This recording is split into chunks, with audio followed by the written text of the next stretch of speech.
Salut les alchimistes, bienvenue dans cette nouvelle vidéo. Aujourd'hui je vais vous parler du scénario Les Téléporteurs, un scénario bien différent de ceux que vous pouvez connaître, qui va être basé beaucoup sur le mouvement. Vous allez voir, il y a vraiment des trucs assez spécifiques au niveau du déploiement notamment, puisqu'il n'y a pas de zone de déploiement réellement pour l'une ou l'autre des armées qui vont jouer ce scénario. Donc vous allez voir, c'est un petit peu déconcertant, mais c'est une expérience différente, et vraiment encore une autre façon de jouer le Alchemy. Vous allez voir, c'est vraiment intéressant. Allez, c'est parti. Je vais commencer par vous montrer deux listes blitz qui vont être jouées durant ce scénario. Donc on commence par les évadés du pénitencier de l'Adam, emmenés par Hakan le Borgne, le héros. On va avoir deux bagnards ici, deux étrangleurs ici, et puis un pillard. Donc en tout 6 figurines avec 5 cartes. L'ensemble de la liste fait 169 points et vous avez 16 PA. Et ici une liste Utopie emmenée par Evan avec le sourcelier, l'homoncule, le nécromorphe, le flibustier et le gardien de Korra. Donc en tout c'est 175 points, vous avez 6 cartes, 6 figurines et vous avez aussi 16 PA.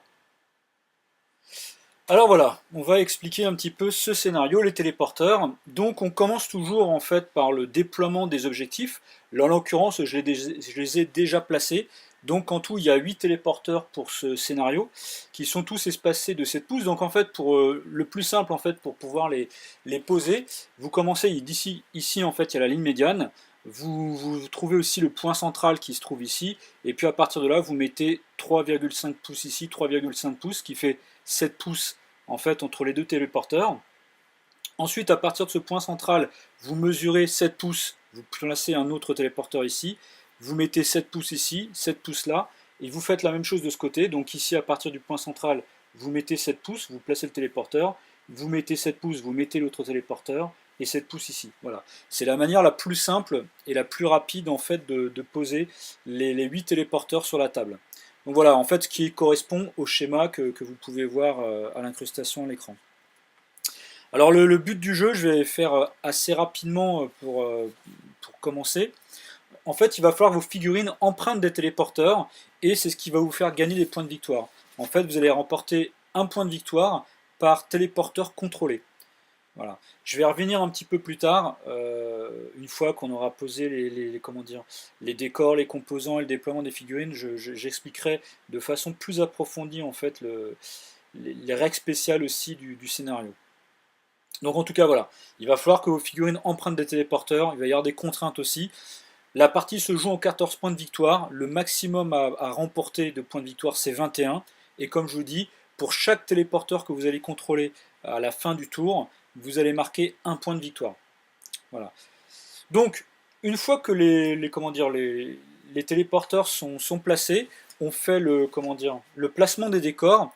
Donc, je vous rappelle, en fait, vous lancez au hasard, par exemple, un joueur choisit pair ou un joueur choisit impair, ou bien tous les deux joueurs lancent un dé et celui qui fait le plus grand commence. Enfin, ça n'a pas d'importance, c'est au hasard. Donc voilà, il y a un des deux joueurs qui va commencer à placer les décors. Donc il y a, il y a 6 décors de la taille d'une carte de jeu, hein, nous c'est ce qu'on préconise.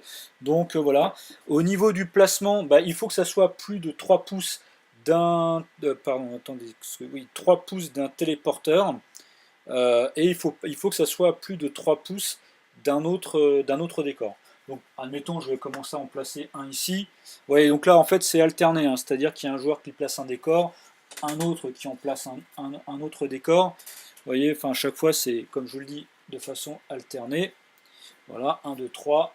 On va en placer un autre ici, par exemple 4, 5 et 6. Voilà. Comme ça, on a placé nos 6 décors. Donc voilà, bon, j'ai pris des petits décors, hein. Ils sont un petit peu moins grands qu'une taille de carte de jeu, mais bon, voilà, ça vient très bien quand même. Une fois qu'on a fait la pose des décors, on place les composants. Alors, là, la particularité de ce scénario, comme vous avez peut-être pu le voir en fait sur comment dire, le schéma de bataille, le schéma de la zone de jeu, en fait, il n'y a pas de... La zone de déploiement est pour les deux joueurs. Il n'y a pas, comme souvent en fait, par exemple, si vous prenez des scénarios classiques tels que les bornes ou les coffres, il y a une zone de déploiement qui est tout du long de la table d'un côté et de l'autre. enfin, il y a un camp pour une faction, un camp pour l'autre faction. Là, ce n'est pas le cas. La zone totale est la zone de déploiement en fait pour les deux joueurs. Donc, ce qui fait qu'on n'a pas non plus les contraintes au niveau des composants. Donc, admettons celui qui n'a pas commencé à poser les décors, c'est celui qui commence à poser les composants. Donc là, pour les évadés et pour les, comment dire, pour l'utopie, c'est des pions composants hauts. Donc admettons que c'est, je sais pas moi, les évadés qui ont commencé à placer les décors. Donc alors ça veut dire que l'utopie commence à poser comment dire, commence à placer les composants. Donc voilà, je commence à placer un composant ici. Je rappelle, c'est toujours alterné. Hein, donc c'est une faction qui pose, enfin un joueur qui pose un composant à l'autre. Et comment dire, la contrainte, c'est qu'il faut qu'il y ait au moins 4 pouces entre deux composants. Donc voilà, bon là, il n'y a pas de souci. Hein. Voilà, comme ça on a posé donc là les composants. Et puis ensuite, bah, donc on vient comment dire, le déploiement des figurines. Donc c'est celui qui a le plus de cartes de profil. En l'occurrence, c'est l'utopie. L'utopie qui ont 6 cartes alors que les évadés là n'ont que 5 cartes. Donc l'utopie va commencer à poser une figurine, voilà. Alors au niveau de la pose des figurines, il faut que ça soit au moins à 3 pouces d'un téléporteur. Voilà. Et à plus d'un mouvement de charge d'une figurine ennemie. Donc là j'ai posé ici comment dire, l'homoncule. Je vais prendre en fait je vais prendre ici les évadés. Donc les évadés là ils doivent faire à plus de 7 pouces puisque comment dire, la charge du pillard ici c'est 7 pouces. Donc vous voyez, il faut qu'il soit au moins à plus de 7 pouces du nécromorphe, il n'y a pas de souci, et à plus de 3 pouces du téléporteur. Donc là, il n'y a pas de problème. On continue, donc c'est alterné. Bah, ici, je vais poser une autre figurine ici, par exemple, pour l'utopie. Je vais faire la même chose ici pour les évadés. Toujours la même chose ici pour l'utopie. Je continue ici un autre étrangleur pour les évadés. Je vais prendre le flibustier ici pour l'utopie. Alors, je contrôle qu'il y ait bien 7 pouces. Alors, là, voilà. Il faut plus d'une distance de charge. Donc là, c'est bon. Ici, c'est bon aussi. Ensuite, les évadés. Donc là, je vais prendre les deux bagnards qui sont sur la même carte. Donc, je vais en mettre un ici.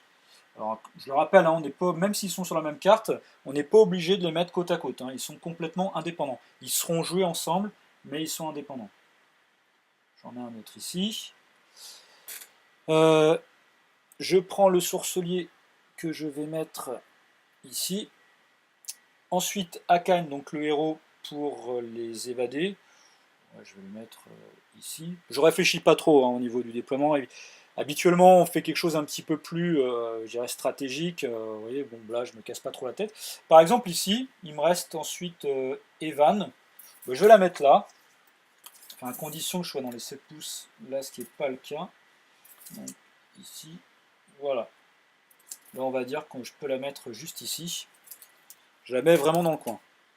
Voilà, donc là, on a fait le déploiement des figurines. Donc là, c'est fait. Hein. Donc, d'abord, je rappelle un petit peu, on pose des objectifs, après les décors, les composants, et on fait le déploiement.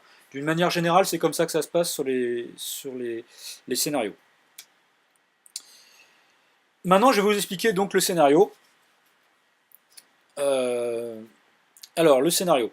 Je vais reprendre un peu les règles spéciales qui sont marquées dans le scénario et vous expliquer un petit peu, vous commenter tout ça. Alors, on va reprendre que le but du jeu, en fait, ça va être de contrôler les téléporteurs.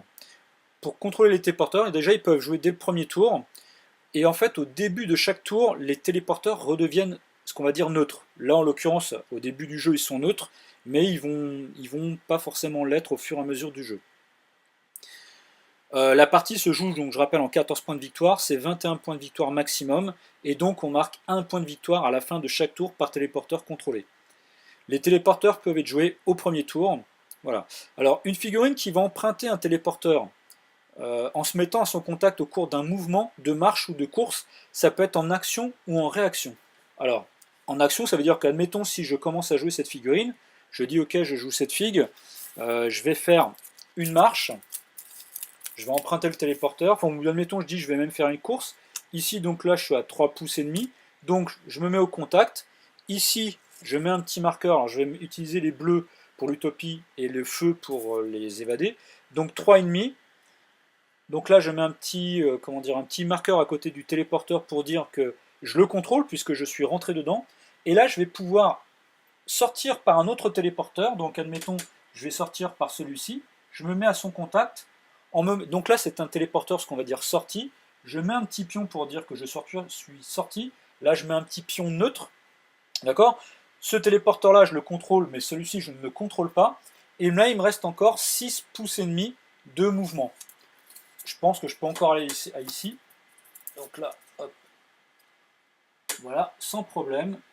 Je me mets ici, donc là avec la course je continue, je rentre dans celui-ci, donc là de nouveau je mets un petit pion ici pour dire que celui-ci je le contrôle puisque je suis rentré dedans, et je vais ressortir par celui-là. Donc là je remets un petit pion neutre ici, voilà, et là il me reste encore un demi-pouce on va dire de mouvement. Donc voilà par exemple ici ce que je viens de faire, donc ça c'est au cours de mon action.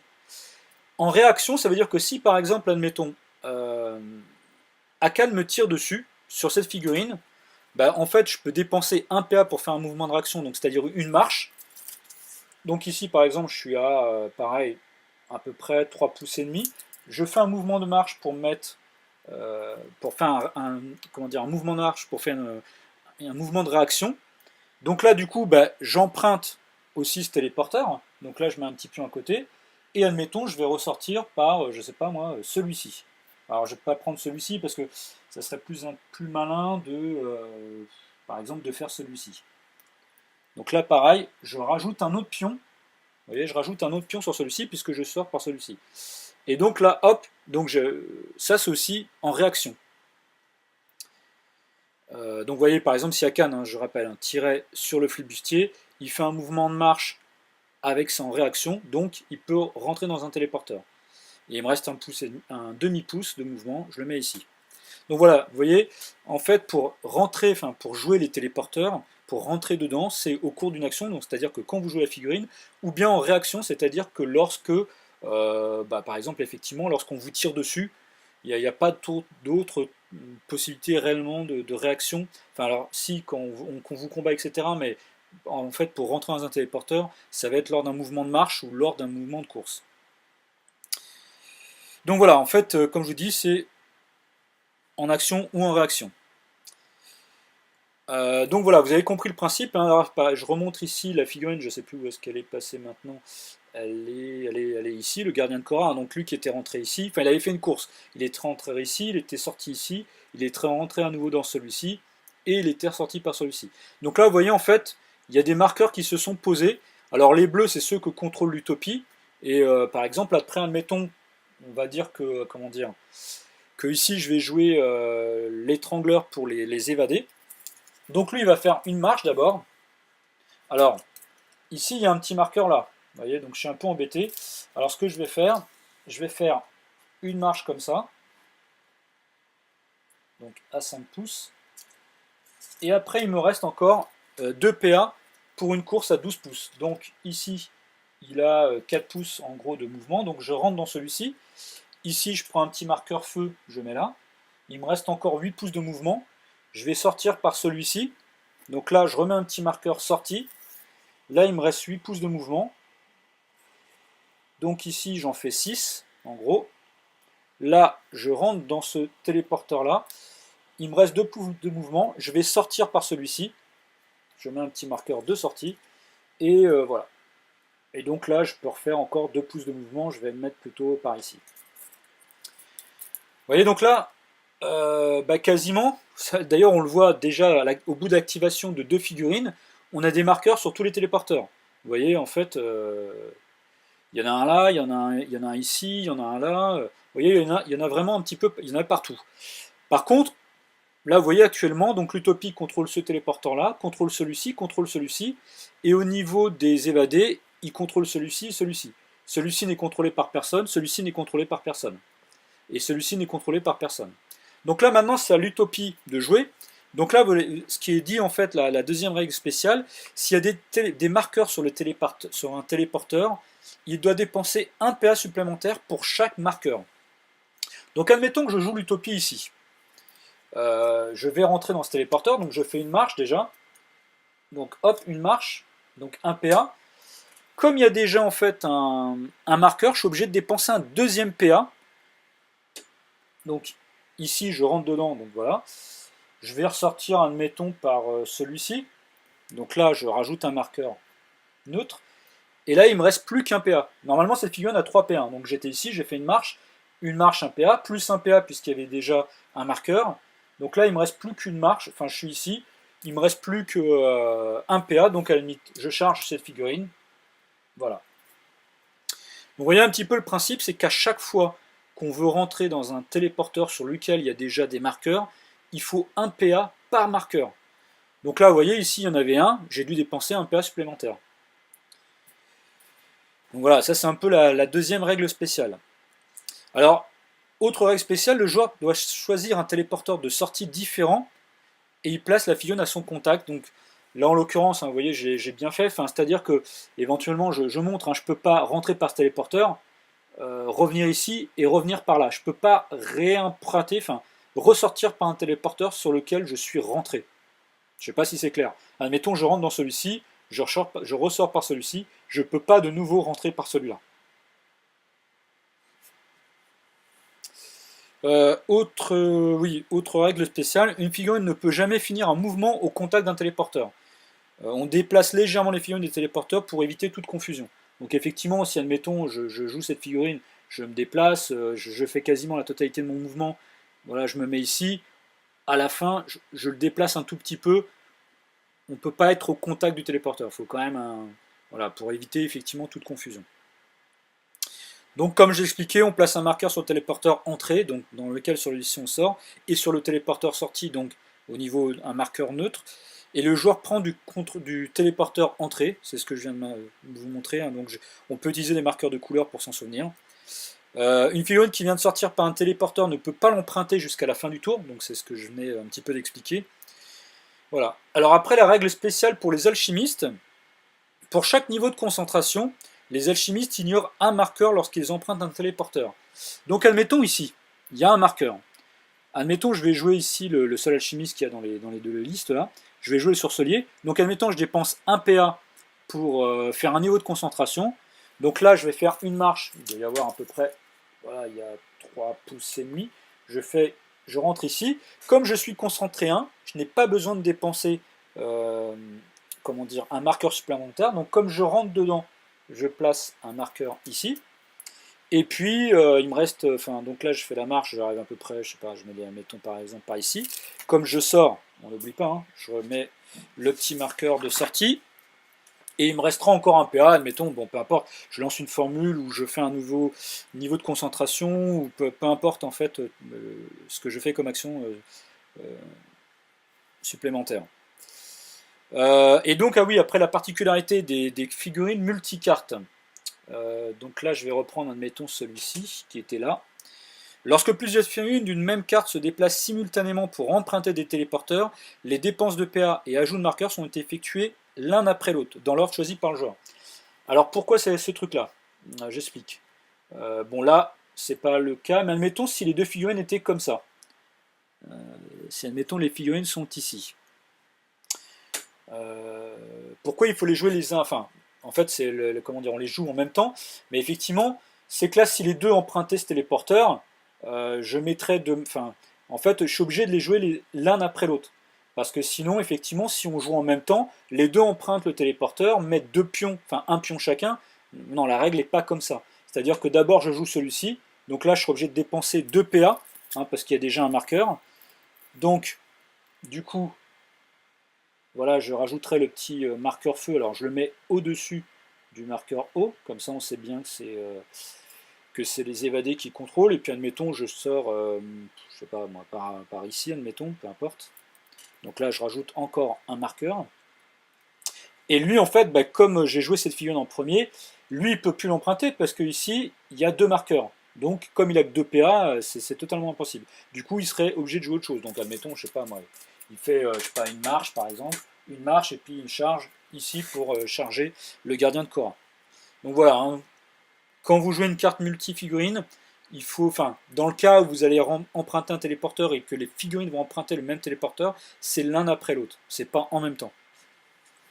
Voilà un petit peu au niveau des règles spéciales. Donc, je pense que là, au fur et à mesure, vous avez un petit peu compris le principe comment dire, du scénario. Le truc à savoir, effectivement, hein, alors là, comme je l'expliquais tout à l'heure au début, c'est que donc celui qui a emprunté en dernier le téléporteur, c'est celui qui marque des points. En l'occurrence, je remonte ici, comment dire, quand ce bagnard est rentré dedans, il est rentré en dernier, donc c'est bien lui, c'est bien les évadés qui contrôlent ce téléporteur. Bien qu'avant, il y avait l'utopie qui était rentré dedans, mais comme il rentre en dernier, c'est bien les évadés. Donc vous voyez, en fait, ici, il y a l'utopie qui contrôle ce téléporteur, celui-ci, celui-ci, celui-ci, et les évadés contrôlent celui-ci, celui-ci et celui-ci. Donc là, il y a comment dire, trois téléporteurs contrôlés de chaque camp. Si je dis pas de bêtises, non, je dis des bêtises. Parce que là, il y a aussi 1, 2, 3, 4, non. Il y en a 4, pardon, pour l'utopie et 3 pour les évadés. Celui-ci est neutre, personne n'est rentré dedans. Donc en fait, le truc, c'est que vous, effectivement, en fait, à la fin du tour, on va regarder qui contrôle les téléporteurs et on marque autant de points de victoire. C'est-à-dire que si on en restait là, l'utopie marquerait 4 points de victoire et les évadés marqueraient 3 points de victoire. Ok. Ensuite, on redémarre un nouveau tour. Mais quand on dit on marque un nouveau tour, on enlève tous les marqueurs. Tous les marqueurs sont enlevés. Voilà, c'est simple. Comment dire, les téléporteurs redeviennent neutres. C'est-à-dire qu'on enlève tous les marqueurs et on reprend un nouveau tour. Alors évidemment, par contre, hein, vous gardez les points que vous avez marqués. L'utopie aurait marqué 4 points, les évadés auraient marqué 3 points de victoire. Voilà, ça se cumule au fur et à mesure des tours jusqu'à ce que un joueur marque 14 points de victoire, qui est les points nécessaires pour remporter le scénario. Donc voilà, vous avez compris le principe du scénario. Après, je vais vous expliquer un petit peu quelques petits trucs tactiques dans ce scénario. La première chose à savoir, c'est d'essayer quand vous jouez votre première figurine, de prendre la figurine avec celle qui a le plus de mouvement, ou alors, entre guillemets, le plus de PA. Je prends le cas, par exemple, alors là, sur les deux factions que l'on a, il y a Akan qui a 4 PA, mais lui, il ne peut pas courir. Et on a ici Evan qui a 4 PA aussi. Alors si quelque part vous voulez maximiser entre guillemets le nombre comment dire, de points de victoire à la fin d'un tour, admettons que je vais jouer Evan, donc ici je vais lui faire une marche, voilà, donc elle a 4 pouces, admettons, hop, elle rentre dans ce téléporteur, donc ici je mets un marqueur ici, admettons je vais la faire sortir par exemple ici, donc là j'ai juste dépensé un PA, il en reste encore 3 PA. Ici, je refais encore une marche à 4 pouces. Donc elle arrive jusqu'ici. Et maintenant, il me reste 2 PA. Donc 2 PA, je vais faire une course. Donc ici, je vais remprunter ce téléporteur. Donc là, j'ai 2 pouces et demi. Clac, je rentre par celui-ci. Je mets un petit marqueur. Donc 2 pouces et demi, ça veut dire qu'il me reste encore 7 pouces et demi de mouvement. Ah oui, donc pardon, j'étais sorti par celui-ci. Donc là, je sors par celui-ci. Donc j'ai dit 7 pouces et demi de mouvement. Donc là, je fais 6 et demi environ. Clac, je rentre dans celui-ci. Et admettons, je vais ressortir par celui-ci. Voilà. Et là, vous voyez qu'en fait, en une activation avec 4 PA, je contrôle 3 téléporteurs. Donc c'est ce que je vais expliquer, c'est qu'une figurine qui a beaucoup de mouvement, qui a beaucoup de PA, bah vous pouvez vraiment en fait essayer d'emprunter le maximum de téléporteurs. Et là, vous voyez, en l'occurrence, j'ai emprunté 6 téléporteurs. Enfin, je suis rentré dans celui-ci, je suis ressorti par celui-ci, je suis rentré par celui-ci, je suis ressorti par celui-ci, je suis rentré par celui-ci, et je suis ressorti par celui-ci. Donc vous voyez, et là j'ai fait un peu exprès de me mettre sur celui-ci et celui-ci pour faire entre guillemets cramer des PA en fait aux figurines adverses. Donc ça peut être super intéressant de jouer ça. une figurine qui a beaucoup de PA, comme ça vous lui faites emprunter beaucoup de téléporteurs. Alors évidemment après, c'est autant de PA que vous n'utilisez pas pour, par exemple avec elle, elle peut tirer, bah, elle ne va pas tirer sur les figurines adverses. Voilà, bon, c'est au détriment, tout dépend, encore une fois, si vous voulez jouer plutôt le scénario, ou si vous voulez en fait détruire des figurines adverses. Après, par exemple, il y a d'autres figurines qui sont très puissantes, c'est le méhariste par exemple. Le méhariste chez les Caliman, avec 2 PA en faisant une course, il fait une course de 20 pouces. Donc c'est énorme. Lui, c'est pareil, il peut emprunter, je pense, quasiment à peu près 6 téléporteurs. Enfin, avec 3 téléporteurs en entrant dedans et 3 téléporteurs en sortie. Donc voilà, ça c'est le premier truc tactique super intéressant. Après, c'est un choix de votre part, hein, de savoir si vous voulez plutôt attribuer vos PA, dans le cas d'une figurine 4 PA, plutôt à jouer le scénario ou à détruire les adversaires. Vous pouvez aussi mixer un petit peu les deux, hein. Vous pouvez jouer un peu le scénario avec 2 PA, par exemple faire, je sais pas, 2 marches, et puis après, je prends le cas des vannes, elle aurait pu faire 2 tirs par exemple. Donc voilà. Le deuxième truc tactique sur ce scénario, bah, comme vous voyez, en fait, c'est très facile finalement d'emprunter un téléporteur et puis d'aller charger une figurine adverse. Que ça soit un héros, un alchimiste ou une figurine qui est un peu stratégique selon vous. Parce que vous voyez, en fait, très rapidement, je prends par exemple le cas de, je sais pas moi, je prends Akan ici qui va emprunter ce téléporteur. Donc là, je mets ici, je ressors par celui-ci, d'accord. Donc là, je mets un petit marqueur et hop, je charge directement. Vous voyez, en fait, si j'étais ici, je serais obligé de faire une marche, euh, une charge. Enfin, si, admettons, Akan était ici, il faudrait quasiment 3 PA pour aller charger comment dire, le sourcelier, alors que là, en 2 PA, j'y suis. Vous voyez, donc c'est le côté avantageux aussi des téléporteurs, c'est que, par exemple, je rentre dans celui-ci, je sors de celui-ci. Donc, je prends le cas d'Evan qui était là tout à l'heure, en entrant ici, elle peut être tout de suite elle peut être tout de suite aller à la charge de cette figurine. Ça, c'est un côté tactique aussi super intéressant. Et aussi, par exemple, vous allez pouvoir bloquer des figurines qui ont beaucoup de mouvement. Je prenais le cas tout à l'heure du méhariste. Bah, vous allez aller, je sais pas, avec une figurine, admettons vous jouez à Vallon et vous avez un rétière, vous allez aller le chercher, vous risquez peut-être de l'enchevêtrer, donc voilà, de lui enlever un PA s'il veut se désengager, etc. Ça, les figurines avec un fort potentiel sur ce scénario, ben, n'hésitez pas à aller les chercher d'emblée. Les téléporteurs peuvent vous aider à ça en fait. Et le troisième point tactique, je dirais, ben, c'est un petit peu à l'inverse. Il faut faire attention à vos figurines qui peuvent être facilement, très facilement chargées. Alors, c'est un peu aussi le revers de la médaille. D'un côté, vous pouvez facilement charger, et d'un autre côté, ben, vous pouvez être très facilement chargé par les figurines ennemies. Donc après, bah, c'est à vous de mettre en œuvre les moyens qu'il faut. Soit par exemple, je prends le cas du sourcelier, bah, effectivement, par exemple, ici, j'aurais pu le déployer plutôt par là. Donc là, il est plutôt loin des téléporteurs, il est un peu loin de l'action, donc peut-être que l'adversaire ne veut pas vouloir aller le chercher. Vous voyez, voilà, il y a un petit peu des trucs comme ça. Ou bien si vous avez des figurines qui ont garde, vous pouvez aussi les mettre proches de vos figurines un peu que vous avez envie de protéger. Voilà, ou je prends effectivement le cas de, admettons, ça pourrait être aussi de mettre le nécromorphe ici, si vous voulez qu'il soit un petit peu pas trop facilement atteint, parce que vous voyez, il n'est pas, je dirais, au cœur du scénario, il est quand même assez loin, même si, voilà, admettons si cette figurine était ici, elle vient là, elle ressort ici, elle pourrait charger quand même facilement le nécromorphe, mais il y a quand même des petits moyens en fait de protéger un peu vos figurines en les éloignant en fait des téléporteurs. Voilà, ou bien d'utiliser en fait les compétences des figurines qui ont garde ou qui vont pouvoir un peu protéger, soit par le chaman crapaud qui va être dans une zone où il va absorber les points de vie. Voilà, suivant les figurines que vous jouez, les listes que vous jouez, il y a des petites choses à faire dans ce coin-là. Mais malgré tout, vos figurines avec ce scénario resteront quand même globalement assez exposées. Voilà, je crois que tactiquement, il n'y a pas énormément de choses, hein. Après, le truc le principal, comment dire, le truc tactique principal sur ce scénario, c'est que il faut bien réfléchir où vous entrez sur les téléporteurs et où vous ressortez. Si vous voulez, voyez, par exemple, si admettons Akan était ici, là, admettons, j'ai ici Evan, je rentre dedans, donc là, je suis obligé de dépenser 2 PA, je ressors ici, je remets un autre marqueur ici. Vous voyez déjà, il y a 3 marqueurs. Akan, s'il veut rentrer dedans, il va dépenser 1 PA et 3 PA pour rentrer dedans. Donc là, quelque part, je le bloque un petit peu sur ce téléporteur. Bon, après, ça ne va pas l'empêcher, par exemple, de rentrer dans celui-ci. Bon, là, il y a déjà un marqueur, donc c'est pas trop intéressant pour lui, mais après, il va pouvoir faire une marche, une deuxième marche, rentrer dans celui-ci.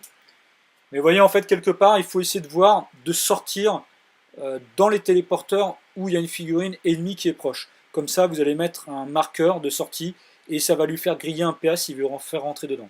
Je dirais le tactique principal sur ce scénario, c'est ça.